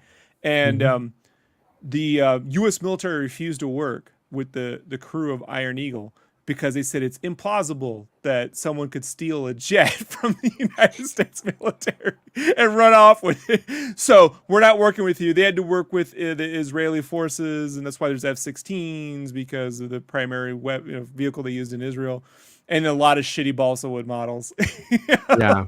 Really not good. But watching this movie, I'm like, oh, that's so funny. I took my dad and my son to see it. Excuse me. And we watched Top Gun with my daughter, and I was like, I wonder how Iron Eagle holds up. And after we saw it last night, I was like, dude, they just totally Iron Eagle Top Gun. Like they like took it back. Yeah. They said, this is ours now. Yeah. And yeah. I'm surprised though, for a film that takes place in San Diego, there wasn't more San Diego coverage shots. Like Coronado Island to North Island to Miramar. Like there's that triangular effect between Navy and Top Gun. Was originally at Miramar. I don't know if it's moved since, but that's where the base is for flying everything out. I don't know of any landing strip on North Island. It's like, I know a lighthouse in that where they bury him. Like I've been there many times. So like North Island's where IDW is located. There's these military like barracks that they rent out to the public now, you know? And so like, it's just that the coverage of San Diego is like movie coverage, you know? You're like, all right, it probably, they could have shot it almost in Australia and you kind of wouldn't have known the difference. So little gripe there, but whatever, you know? Yeah, that was, you know, what was weird is like, obviously I live in Southern California, been to San Diego bajillion times. I never really thought of it in those terms, or that it was in San Diego, or like even put, you know what I mean? Like where it took place, I never like really considered it. I was just like, it just felt like a made up place to me almost, like when I watched the original film as a kid. In Top Gun, when they're at that Kansas City barbecue joint doing the Great Balls of Fire, it's just right across the street from Comic-Con, you know? Yeah. Like there was no that convention center wasn't there in 86, is now, you know? And like you go in there and you're just like, the geography of San Diego in films, the only one that's ever gotten close to it is Anchorman. You know what I mean? Like they're the only ones that really get, I don't know why that is. Yeah. But then they call it San Diego. I would say if you guys have ever been to Disneyland, there's that ride Soarin', right? And like at the very end of Soarin', it flies through California, but at the very end, it ends up in the San Diego, right across from Coronado Island. They got the Nimitz and they go across these aircraft carriers are parked there. It's all big hoorah and shit. But that shot sells. San Diego is a military town. Like it was founded as a military town. I mean, not by the Hispanics, by the white people in the 50s, you know? It's still strongly a naval town. By the Grand Inquisitors? Coronado, yeah, there's some great, well, you know, I'll take it back. Second favorite film for San Diego, even though it's only halfway there, is My Blue Heaven. Like there's a lot of... See, I didn't even think about that being a San Diego movie either. Yeah. Whatever. But it was super good fun, man. I had a good time. Yeah. By the way, the theater erupted in claps. Mine too. In this town, I have only seen that for Infinity War and Endgame. Yeah. And Rogue One. That's it. Out of all the films I've been here since 2016, I've only seen erupting, you know, in a theater. Yeah. No, the movie went over really, really, really well with audiences. I feel like I love Top Gun. It's fucking stupid for the most part. It's like a music video movie. So what I'm saying is, in a weird way, this is kind of a better movie than the original Top Gun, and at the same time is also way better than any Top Gun sequel has like a right to be. But then at the same time, it's still like, you know, it's of the family, you know, the apple doesn't fall too far from the tree, so to speak. I also stand that I think Oblivion is a highly underrated science fiction film. That thing got tore apart in the theaters. I think it's fantastic. I think the acting's great. The visual effects are amazing. The score is brilliant. It's more of the Dark Knight score than the Dark Knight Rises ever did. Like it takes kind of like that and adds a sci-fi bent to it. If you like the Dark Knight score, go listen to the Oblivion score. And Joseph Kosinski, the guy who did Tron, has a visual eye, man. That dude has a visual eye that, like, in the way that Gareth Evans, am I right? That did Rogue One, that shot Rogue One. He has a visual eye. Edwards. Gareth Edwards. Sorry, there's a lot of Garth Evans. The E's are green and reds in my head. I get all fucked up. But he has a visual eye, man. Like, oh yeah, he also did Live, Die, Repeat, right? Like the day Edge of Tomorrow, which, well, fucking man, that movie's so fucking. You want to see me go? This shit is fucking amazing. Like Edge of Tomorrow, just stupidest fucking name ever. But like, should be called Rise of Tomorrow while you're at it. Yeah. That fucking in 3D. And by the way, there is a 3D conversion for Top Gun. That fucking shit is worth watching, bro. They spent the money on. Yeah, it is fucking awesome. Yeah. I haven't seen it. It was supposed to come out in the theater. It was supposed to be like a whole thing, and then Tony Scott committed suicide, and then they kind of like shelved it for a while. It just didn't happen. But but it came out like you could buy it for home. Okay, cool. Yeah. I gotta re-rip my 3D Blu-rays because they didn't back up before this drive failed, so I'm re-ripping them. But when I rip it, I can send you an uncompressed version if you want to watch. All right. In the past years, I'll watch it. Yeah, I have a 3D TV too. In the past years, the Celebration live stream showed cool panels. This year, they're showing two guys play Lego Star Wars. That's where we are.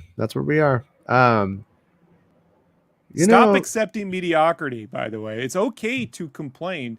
Just complain without the ranting and throwing and shit and acting like Disney's ruined your Star Wars Celebration. Look, tell them what you want more of and what you want less of. That's I would not go like I would like leave a comment maybe and don't go like this is so fucking stupid, you imbeciles. Right. I'd be like I miss when we used to see the actual panels. I'm not really interested in seeing people play Lego Star Wars, and I hope next time you go back to more of what you did in 2017, whatever it was, and then turn it off because they only pay attention to numbers. And then don't. You have to turn it off. Yeah, for sure. If you keep watching, and then they'll just keep selling the ads. They'll still keep getting Verizon to sponsor it, and they'll just keep doing it. Probably anyway. But well, I mean, I don't think there's going to be any huge Star Wars news today at this point. We kind of hit the thing. So do you want to end the show, or you wanted to just go into Top Gun spoilers now? We're at an hour and a half here? 127. Yeah, we could do 20, 30 minutes of Top Gun. So if you want to see Top Gun and you haven't seen Top Gun, we're talking about spoilers now. And if you're going to see Top Gun, you don't care about spoilers, stay. And if you don't want any spoilers for Top Gun, now's the time Hold to... on, let me type this in. Okay. Top Gun spoilers. Mm-hmm. Be careful. And I'm going to say, my review is 2 words. Show. Top fun. There. Now, no one can say we didn't warn them, right? Yeah. No, so the way that they decided to go with it was like there was a lot of like really, really smart script choices, like down to how we meet Maverick and then Maverick and Rooster's issues, which is Goose's son. It was smart. It wasn't completely obvious. I like that, but him being a test pilot at the beginning was completely ridiculous and over the top, but I fucking loved it. It was fucking like that was badass. Cause you're like, I want Maverick to be still doing badass shit. And like, it wasn't like, he wasn't like, like when we thought of Han Solo in Force Awakens, like, yeah, he's in a bar and he's divorced and he's really like just down on his luck. It was like, yeah, that's the way to do it. But it's a lot cooler when he's a test pilot, wasn't it? Yeah, with the scramjet and everything. I mean, he totally would have died when that jet like went down. There's no way he lived at Mach 10 ejection or whatever they were implying, even with it slowing down. I like the kid who goes, you know where I am? He goes, Earth. Yeah. When they said that, I imagined Maverick telling somebody the story of it, and I was like, "That's a great fighter pilot story." Right, like the way that it was presented, it was like it successfully did that. And then also, but like Ed Harris, by the way, ever since The Abyss, I saw The Abyss, I was like, this guy is my pick to play the Dark Knight Returns Batman. And to this day, I'm like, he can still do it. That motherfucker has never not been a badass, Ed Harris, right? Like, just a badass. Well, and John Hamm played a good straight Navy man too. I thought too. I like want Ed Harris as old Batman and Sam Hamm as old Superman today. John Can we get John both Hamm. those John motherfuckers? Hamm. John Hamm. Sorry, Jam Hamm. Sam Hamm's writer of Batman. Yeah. John Hamm is, both those motherfuckers. Like, just put them together. Tell me that ain't your elderly fucking superheroes, man. Those, Yeah. good. But yeah, so like I obviously I assumed that the trope, well, okay, so right off the bat, when Rooster Goose's son shows up, it was super cringy. He's wearing the same fucking shirt as Goose. He sits down at the piano, plays the same fucking song. Like, doesn't play a song from his generation, play or you know what I mean, whatever. But I was like, his dad did play it, so I was like, okay, in front of him when he was a baby boy, and I'm like, okay, I'll go with it. I'm like, it's a bit stupid, but it was I think smart. it would have worked if he was doing it to run Mav out of the bar. Like if he saw him, and that would have been super it, vindictive, though. That would have been dark, I think. Oh well. But yeah, you're broken. It's a broken family. Go there. No, but that's where what it did do that where it redeemed itself for me was that it was smart. That the problem was that Maverick pulled his papers and stalled his Navy career to try to save his life, spare his mother of that pain and the promise that he made her and stuff like that. And I thought that was ultimately a hell of a lot smarter than it just being like, oh, you let my dad die, so I hate you. Because I'd have been like, you know what, you little emo bitch, you're in the military. You know everybody's responsible for themselves. Everybody knows what's at risk. I guess you could go that way. But what they did was Maverick was being a surrogate father and did the right thing for the wrong reason. Luke Skywalker and Kylo to some extent, but they're much different way. But yeah, but that right there made the relationship like work a lot more for me. But my other gripe was that Rooster, I don't know a fucking thing about Rooster. Rooster has nothing going on other than Rooster's a little unsure of himself sometimes. And it was like, that was it. It's that the problem I have with that. Yeah, that character is I'm holding myself back. I'm good. I'm just not allowing myself to be good enough. And one could say Luke Skywalker might be that a little bit, right? I think Rey falls more into that. I'm really good. I'm just not letting myself be good enough. It's a problem. Like they were like smart. Like they had Maverick. Who's the guy who gives Maverick the speech after Goose dies in the original movie? Tom something maybe is his name. Tom Sarek. Tom Sarek. So they literally had Maverick become Tom Sarek in part of the movie. A little bit of Chester, but a little bit of Tom Sarek too. But Goose's son should have become Maverick because Maverick was Goose's son. Like that's literally like, you know what I'm saying? And so I thought that in a way Maverick wasn't Goose's son. They were like brothers, really.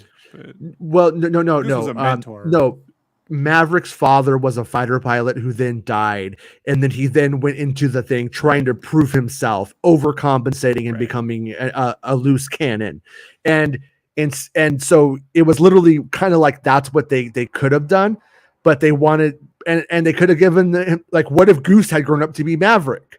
And that's kind of where it felt like, but instead it was just what if Goose was reincarnated as Goose, but he got the flight. It wasn't a co-pilot, and so like I said, it's not bad though. Like it works. So it's kind of hard to crap on something that's working.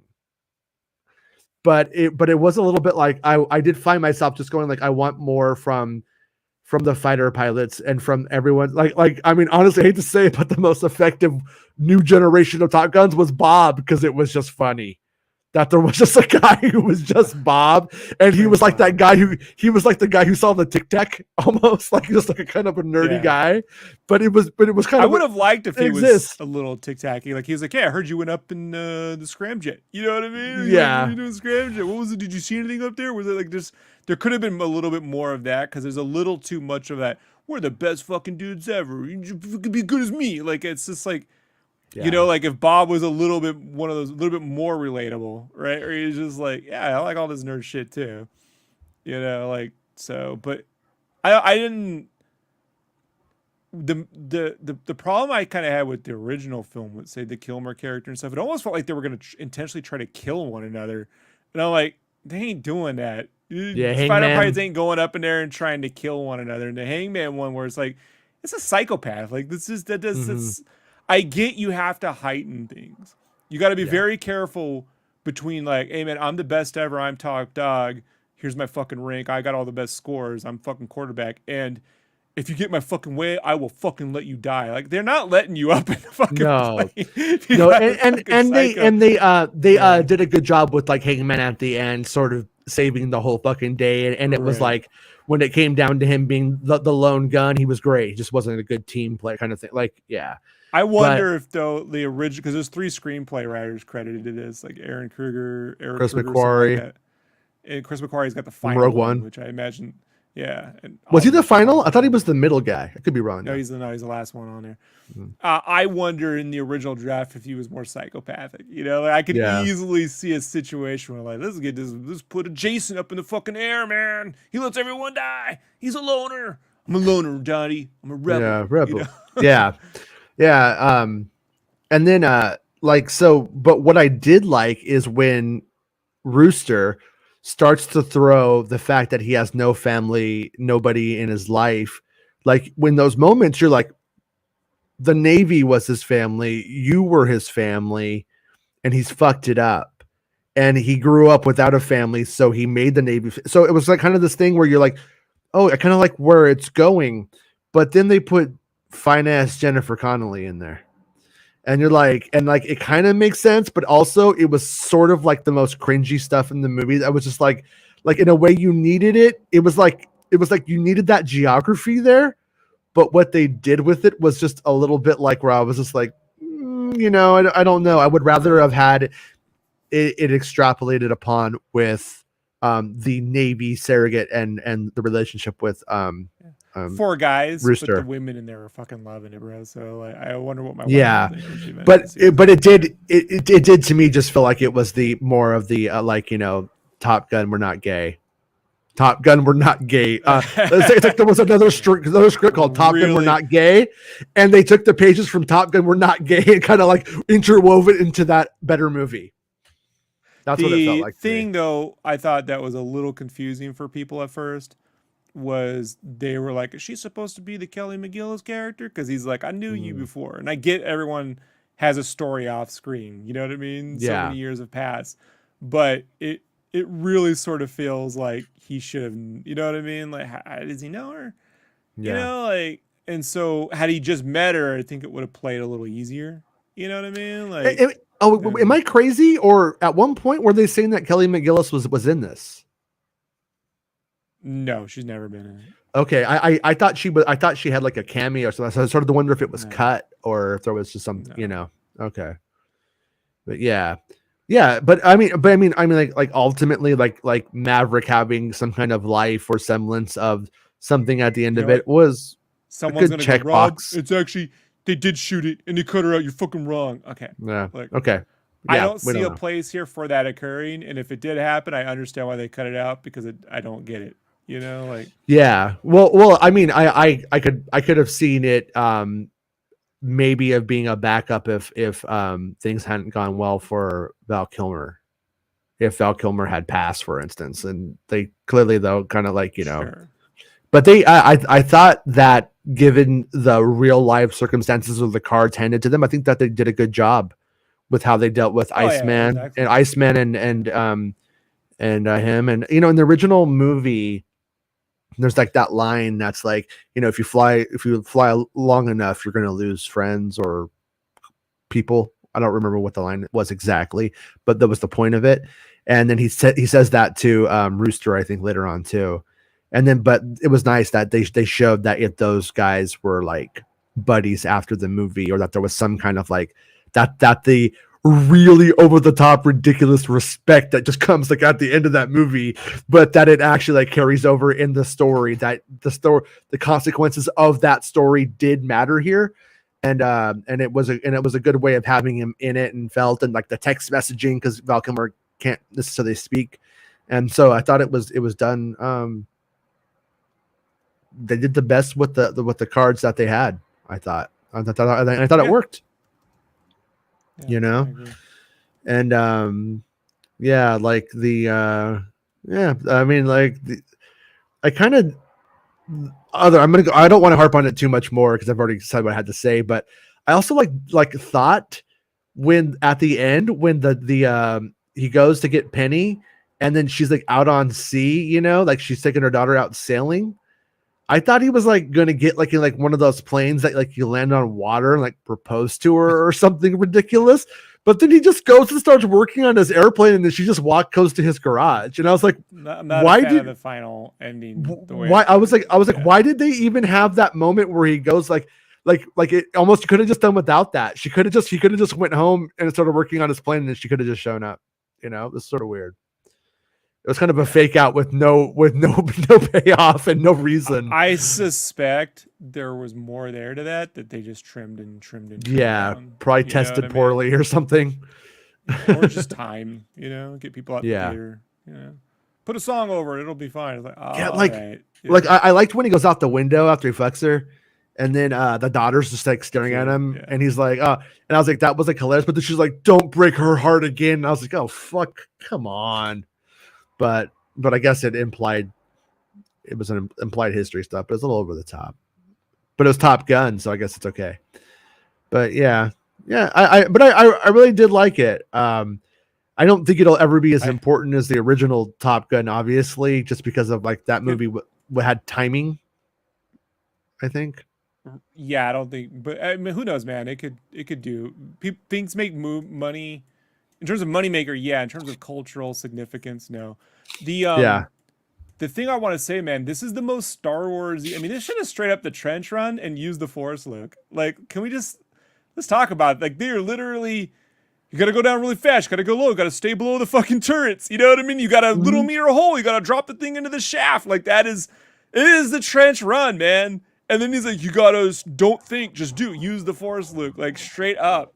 It is Star Wars. Well, that was a callback to the original movie, though. Because in the original movie, Maverick's all, if you think you're dead. And like, so like they were like, but the way that it did come off in the context, you're right. I mean, I'm totally with you. It was, and my dad, when he was like, my dad was like, they shouldn't have done that. It was just Star Wars. He said the same thing.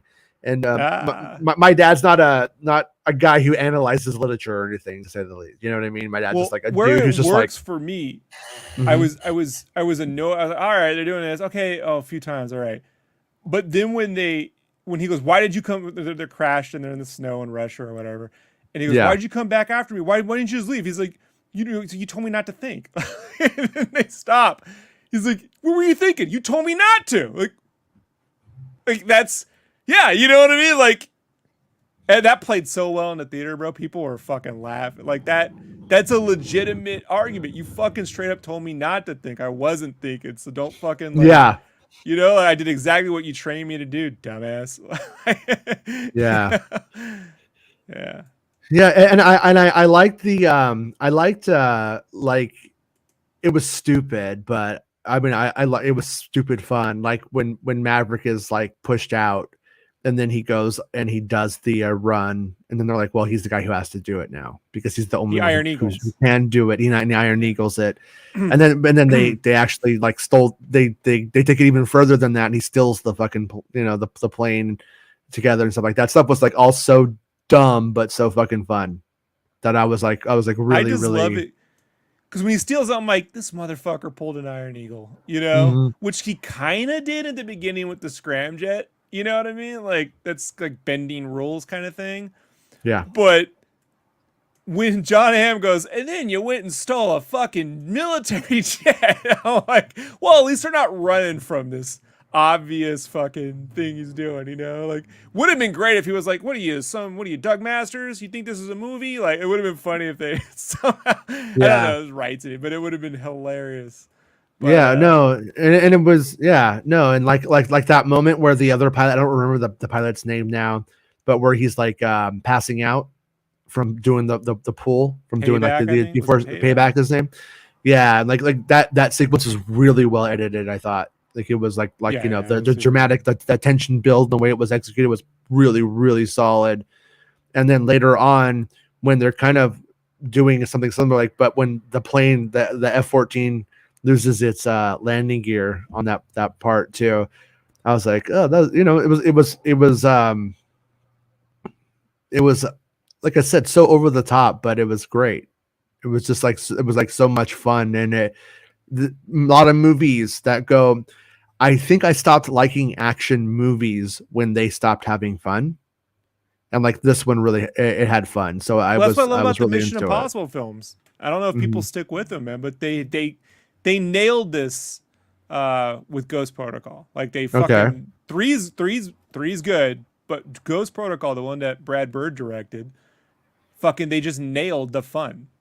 You know, Right. and it was just, and they've been on this like perfect fucking roll for a franchise ever since, where it's got this series, got this great big, you know, set pieces, it's got this serious whatever, but it never doesn't not have fun, and it never like treats their characters if you know, like they're not looking at the camera going, you know, that kind of shit, you know. And so yeah, man, I mean they brought that tone into here. I definitely could see where like the editing room must have just been like a fucking nightmare. On a side note, Bespin Bulletin thinks that Jeff Grubb thinks that Survivor is being shown today. So I don't know if you care about that. If it does, I'll come back on and I'll go over it. But I don't if you don't care about it because it's a game thing, you know, I'll send you the invite. I'll do it. Okay. It's a single player game. I just don't care for the multiplayer. Darth Grogu said, did they play Danger Zone? And Will wanted to know about, I think, was it Will wanted to know about the music? Will Morgan, how was the music? So yeah, the music was they do play Danger Zone. The opening of the movie is exactly the same as the first movie, down to the music, and it's just a different era, pretty much. Like gonna get down to it, and then even the same text, I think, at the opening, and then the music after that is very much like generic, or I should say generic, but it's very much pop rock, and it's fine. It's fine for the movie. I won't be buying the soundtrack. And I'm also glad. It's not like Oblivion, where Oblivion had like the theme. You know what I mean? Like to make some kind of other analogy. But, yeah, I kind of even remember what the music was, but it was just like what you would expect. Oh, there was they used a Bowie song in a good way, and I remember actually. And then like when they would get to the bar that's run by Jennifer Connelly, they would put some like, it might have been In Excess, I can't remember now, but it was like, you know, what you would think that she would like, and I was like, okay, like it worked. It felt fine. It felt appropriate, and that was something that I was actually worried about with the movie, because like I called it a music video movie, the original one, and a lot of these movies when they try to go back to nostalgia and you don't have music today how you did, or as vibrant of different music is so different now. I wasn't sure if it would work, but it worked. It worked. They did a pretty good job. Yeah, and my son never saw Top Gun 1. He knows. I got him to watch the beginning. He knows like up to when Goose dies. And so I was like, you have to watch this before we see it. And then so he kind of knew generally what it was. But my kid loved it. He loved the movie. He was like all about it. I got up and ran to the restroom at one point when he started to do the lame sex scene with Jennifer Connelly. I knew it was going to be lame. I could just tell. So I got up and went to the bathroom then and ran back in. And but he didn't want to go because he was like so into the movie, thought it was so good that he was like he didn't go. He held it the whole time. And I was like, well, that's good, because you know, if he doesn't like something, he's just out. You know what I mean? And but I thought that was a pretty good sign that it wasn't just working 100% on nostalgia, because it did a very good mixture. Like it never like I liked Ghostbusters Afterlife, but Ghostbusters Afterlife literally shits the bed at the end, because it just is like, well, we just need to do everything that you want to see in a Ghostbusters movie, and that's just what we're going to do. This one managed to, I feel like in a weird way, do everything that I nostalgically said I wanted to happen in a Top Gun sequel when I used to wonder about it, but it did it like so much better than my kid brain could conjure up at 8, and it delivered it, I thought. Yeah, I'd agree. Yeah, the Top Gun theme guitar riff always gets me. Yeah. It was the only thing, I could be wrong, but I felt like I knew exactly which guitar amp they were using in Logic for it. I might be wrong about that, but boy, does it sound like this guitar in emulated amp in Logic. And that was my only thing against it, was that part. I was like, I know what that is. I know what setting that is. That's Harold Faltermeyer, though, man. You know, what are you gonna? It was good. It was good, though. I mean, I'm not gonna. I'm going to see it next week. Hell yeah, yeah, dude. It's really fun, man. It really is. Yeah, and like it knows when it's like, I don't know.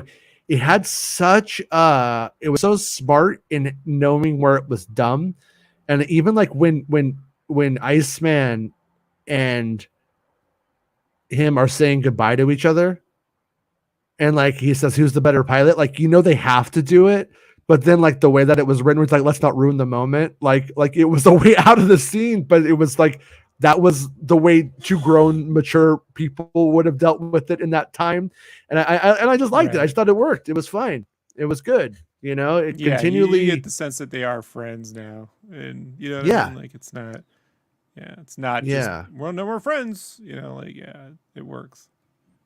Yeah, and it did a good job of because you felt the idea that Iceman had really was saving his ass, and then they took that away.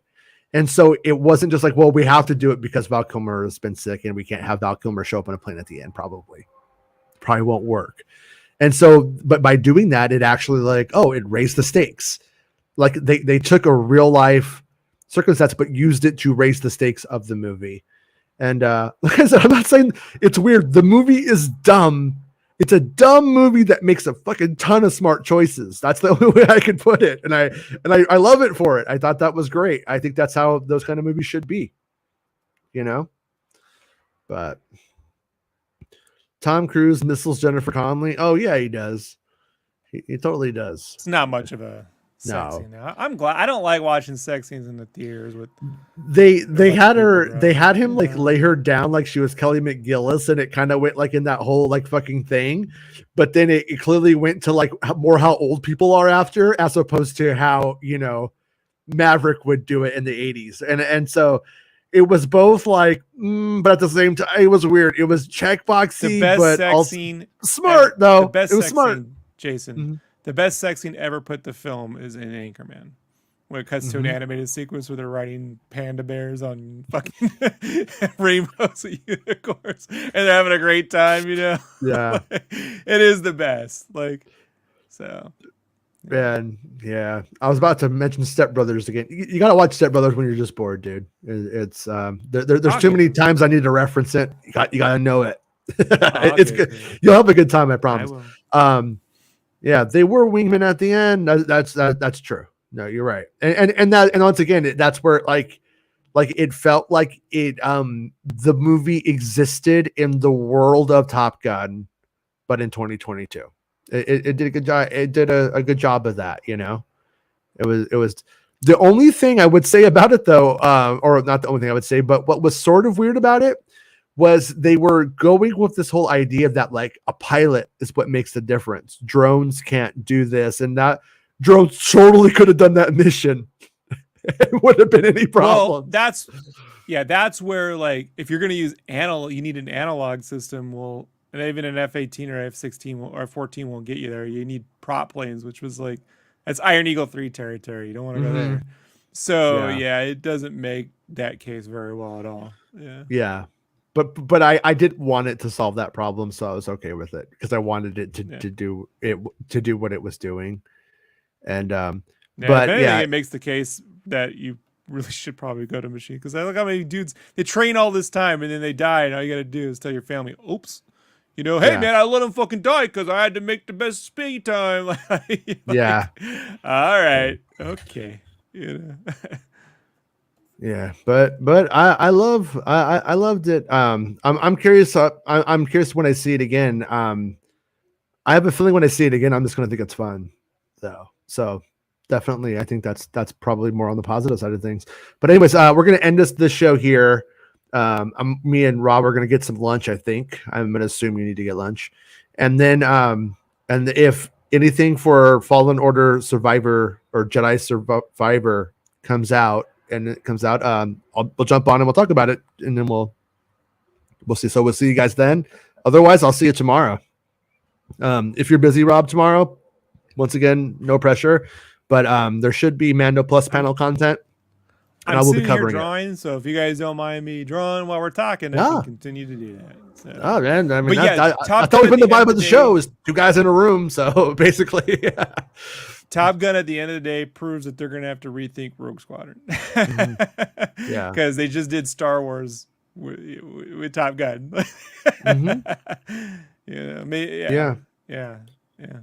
Yeah, Top Gun really is Star Wars on Earth without force powers. Yeah, kind of. I think it's sort of a fair assessment and fun music. But yeah, and I just want to throw it out there because I always like to share the story. But when I'm watching the movie, I was flashed back to the hilarious post-traumatic stress of going and playing Top Guns with a neighbor kid with our jets. We got our die-cast jets. We're flying them around. We go to the mall. Sam Goody, he buys Highway to the Danger Zone. This is the maxi single. We go home. We put that shit in. We start playing Top Gun even more. His mom hears the song, runs in, starts just turning the tape out, saying the Danger Zone is hell, and that was Devil's music. And that's when I know not to trust adults. And but here we are, still watching it. All right, everyone.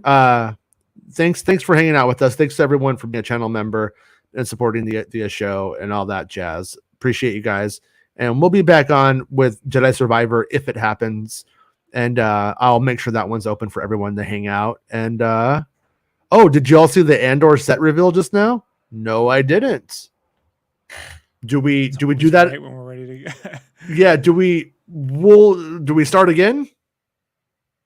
I think we start again. Look, let's go break to eat, and if there's a big set, Okay. we'll do a smaller bit. All right. Okay. We're 2 hours in. We're gonna eat real quick, and then we'll be back covering the Andor thing and hopefully Fallen Order stuff or Jedi Survivor. Okay. All right, everyone.